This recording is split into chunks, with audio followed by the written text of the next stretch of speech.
le professeur Clarisse, qui est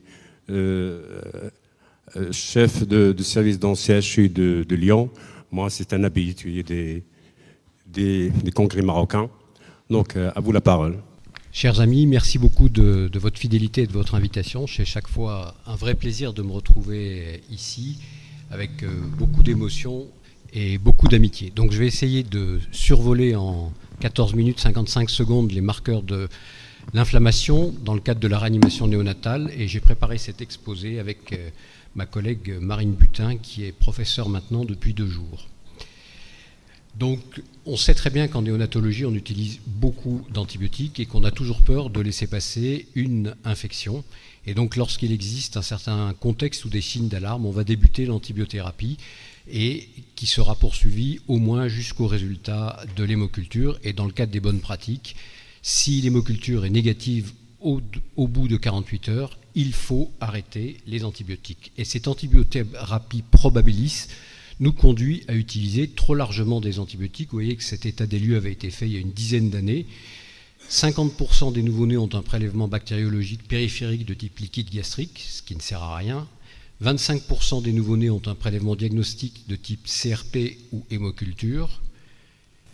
4% sont traités par antibiotiques, et finalement, il n'y a que 0,05% d'infections néonatales précoces, ce qui veut dire que l'on va traiter 80 enfants alors qu'un seul aura une infection. Est-ce que c'est grave ? C'est pas grave, mais c'est un petit peu embêtant parce qu'on sait quand même qu'il existe un retentissement de cette antibiothérapie, et l'on connaît maintenant les modifications du microbiote intestinal et le risque de voir se développer par modification de ce microbiote un certain nombre de pathologies métaboliques, obésité, surpoids, résistance à l'insuline, inflammation et allergie. Notre objectif, il est donc effectivement de ne pas laisser passer une infection, mais de ne pas multiplier les prélèvements et de ne pas utiliser des pseudo-éléments biologiques pour rassurer le clinicien. D'où l'intérêt des biomarqueurs. Qu'est-ce que l'on attend d'un biomarqueur ? 2 points importants, une sensibilité élevée et une valeur prédictive négative élevée, ce qui pourrait nous aider. Ce n'est pas parce qu'il y a une inflammation qu'il y a une infection, mais dans toute infection, il y a une inflammation. L'inflammation est un phénomène physiologique à une réponse pathologique, ce qui va permettre de défendre l'organisme, mais une inflammation trop poussée peut entraîner des effets indésirables tels que les inflammations systémiques, les défaillances multiviscérales ou le syndrome de réponse inflammatoire.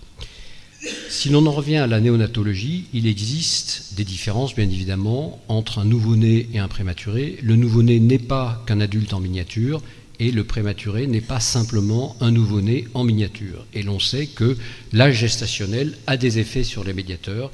Et par exemple, en raison de la prématurité, on peut avoir une augmentation de la production d'un certain nombre de médiateurs de l'inflammation, ils sont listés ici, ou à l'inverse, il peut y avoir une diminution. Alors, quel biomarqueur peut-on utiliser ? Les globules blancs et le rapport entre les formes immatures ou les formes totales, chères aux Nord-Américains, ne sont pas très utiles.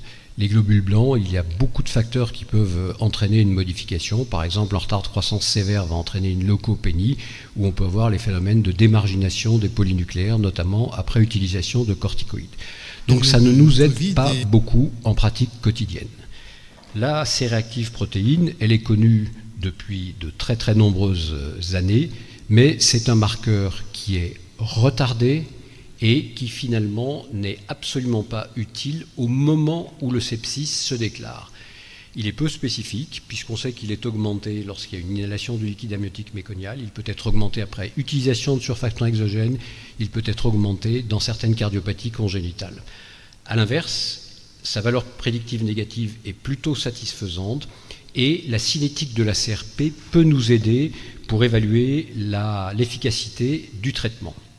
La PCT, qui est connue depuis maintenant une trentaine d'années, est un marqueur qui est certainement plus précoce et plus spécifique, et il faut se rappeler les travaux princeps de Dominique Gendrel, mais la PCT a l'inconvénient d'avoir un pic physiologique, de sorte que vous voyez qu'on a des augmentations considérables pendant les 2, 3, 4 premiers jours de vie, et finalement c'est pas très très utile pendant cette période.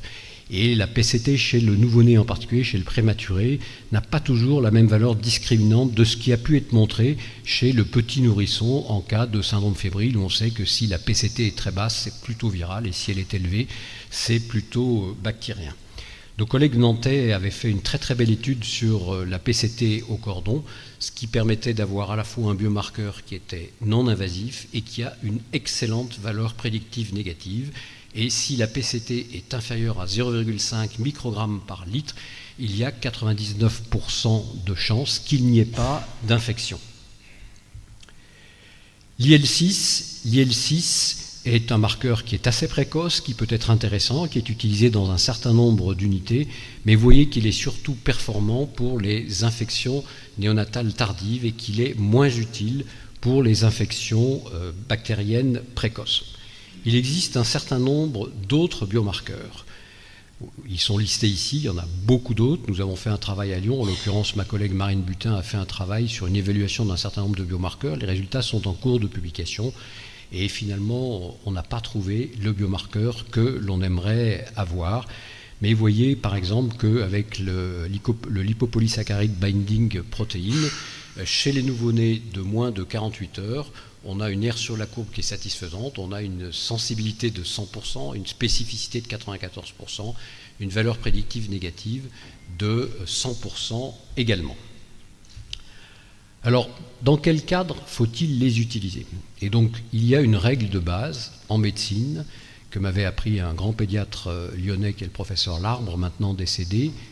Si vous demandez un examen complémentaire, c'est que vous allez avoir une modification de votre stratégie diagnostique ou thérapeutique. Si ce n'est pas le cas, vous ne le demandez pas. Et donc, il faut toujours se souvenir que le raisonnement clinique, l'examen clinique, l'évaluation sémiologique sont tout aussi importants que les éléments biologiques que l'on doit limiter parce que c'est invasif, parce que s'il n'y a pas de contexte clinique, on se trouve devant un biomarqueur élevé et on ne sait pas quoi en faire. Et plus on prescrit des examens inutiles, plus on prescrira des antibiotiques de façon non adaptée. Dans quel cadre faut-il les utiliser? L'infection néonatale bactérienne précoce, à la fois pour le diagnostic et probablement pour le suivi. L'infection néonatale tardive également dans le diagnostic et le suivi. Est-ce que ces biomarqueurs ont un rôle pronostic? Est-ce qu'il y a plus d'association de lésions de la substance blanche lorsqu'on a des biomarqueurs plus élevés? C'est en cours d'évaluation et les résultats sont assez discordants, en tout cas non applicables actuellement à la pathologie humaine.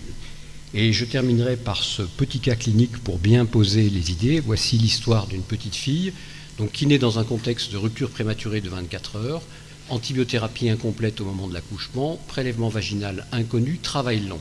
C'est un enfant qui est né à terme, 40 semaines, 3,5 kg, bonne adaptation, examen à la naissance, parfait. Du fait de cette rupture des membranes et d'une antibiothérapie incomplète et d'un PV inconnu, on fait une PCT au cordon, 2,7 nanogrammes par millilitre. Donc on fait un bilan selon le protocole, donc on fait une hémoculture, ça c'est bien, une CRP, un examen clinique normal, CRP 37. Donc c'est au-dessus d'une valeur de 20, 25 ou 30. Et donc on refait la CRP 12 heures plus tard, elle monte, 53 mg par litre. Et donc là, il n'y a pas d'autre alternative que d'hospitaliser et de mettre en place une antibiothérapie. Le problème, c'est que cet enfant est difficilement piquable par voie périphérique. Donc on fait une étape plus loin, cathéter central, cathéter veno-ombilical, bon, c'est pas très très agressif, c'est quand même une voie centrale. Et finalement, l'hémoculture est stérile à 48 heures de vie, la clinique est parfaite. À 48 heures de vie, donc 24 heures plus tard, la CRP tombe de 53 à 22 et l'on arrête l'antibiothérapie. Donc voilà, il faut interpréter avec un contexte clinique. Et bien évidemment, si on laisse passer une infection néonatale précoce, on court derrière et on peut voir mourir des enfants. Donc c'est très compliqué. Et ce qu'on aurait pu faire différemment dans cette situation, nous avions eu il y a une quinzaine d'années un cas clinique tout à fait semblable et j'avais dit, comme bon professeur qui fait le tour et qui sait tout, c'est un examen inutile, vous n'auriez pas dû. Et en fait, cet enfant avait une méningite à entérovirus. Donc si on l'avait laissé passer, ce n'était pas grave. Mais de temps en temps, on tombe sur des choses compliquées. Donc pour terminer, les biomarqueurs ne sont là que pour aider au diagnostic et ne doivent pas se substituer au raisonnement clinique, et donc il faut les interpréter en connaissant leurs limites. Ashkurakum.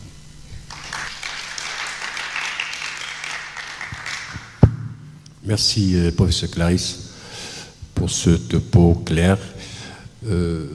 Parce que quelques questions, si on a. Finalement, la clinique, ça prime, je crois, tout examen clinique. Oui, c'est Mustafa. Aïe, aïe.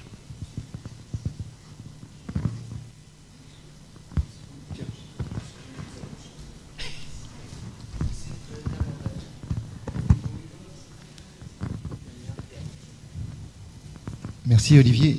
J'ai une question, c'est est-ce que vous avez regardé si la combinaison de marqueurs avait une sensibilité, spécificité, des valeurs prédictives différentes de marqueurs isolés?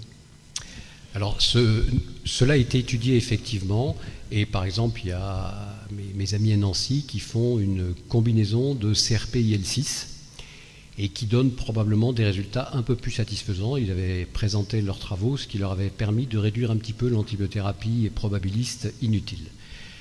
Après, c'est aussi une question de laboratoire, c'est-à-dire est-ce qu'on a dans notre hôpital un laboratoire qui est d'accord pour faire un petit peu plus d'IL6, qui est un marqueur un peu plus onéré que la CRP qui coûte à peine 1 euro. Donc nous, à Lyon, on n'a pas pu mobiliser le laboratoire pour faire ce dosage. Et avec Biomérieux, on a fait une étude évaluant une dizaine de biomarqueurs et on attend les résultats. Mais tu as raison, en pratique, beaucoup de services utilisent la double association CRP-PCT. Mais là encore, d'abord on utilise la PCT à des moments où il ne faut pas l'utiliser. Et quand on a une situation qui est cliniquement douteuse, je peux comprendre qu'on puisse faire CRP et PCT pour s'aider.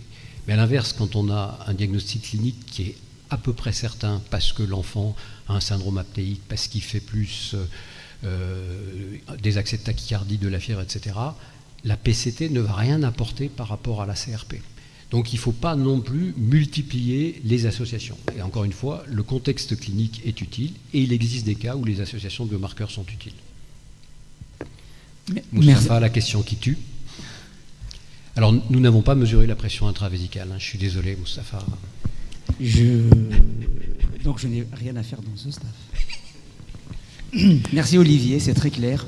J'ai un petit commentaire et une question. Je commence par le petit commentaire concernant la valeur prédictive positive et négative de la PCT au cordon. Comme tu le sais, l'équipe nantaise a fait la première étude, elle a refait d'autres études, et puis elles ont fait une espèce d'études un peu plus élargies sur d'autres secteurs qui ont montré une valeur prédictive positive et négative voisine de 50-50, 48%, 50%. Donc il faut lui donner la valeur qu'elle mérite, ce que tu as démontré. Voilà, c'est juste ça. Deuxième question concernant la CD14 et la CD64. Est-ce que c'est prometteur? Parce que je sais que tu as montré une diapo où il y a un petit fragment dans lequel tu dis que vous avez travaillé là-dessus. Je connais ta discrétion, mais j'aimerais bien pousser dans ton retranchement, parce qu'a priori, c'est ce qui est prometteur. Et je ne sais pas si vos résultats concordent, parce que la valeur prédictive positive et négative des CD14 et surtout le CD64 est plus importante que celle de la PCT. Alors, dans notre étude, je ne me souviens plus si ces biomarqueurs ont été utilisés ou pas. Ce que je peux dire, c'est que l'étude qu'a conduite Marine Butin, où on a exploré un certain nombre de biomarqueurs, n'est pas très concluante. Il y a toujours la difficulté après de l'apport des cliniciens. On avait un comité d'experts extérieurs pour valider nos diagnostics, c'est-à-dire les infections certaines, les infections que l'on peut éliminer, et puis les situations douteuses.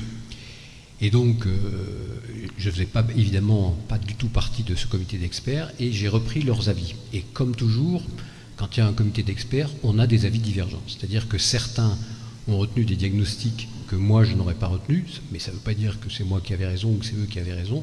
Et à l'inverse, il y a des situations où on se dit, peut-être quand même qu'on aurait pu le retenir. Mais il suffit que tu aies une dizaine de cas limite et ça modifie complètement les résultats. Et donc c'est tout le problème de l'infection néonatale. Je suis persuadé que si on présente des cas cliniques ici, il y aura 2 tiers de la salle qui dira oui, c'en est un, et 1 tiers qui dira non, c'en est pas. Et pas l'un ou l'autre aura plus raison. Donc ça, c'est très difficile et c'est aussi les limites d'interprétation.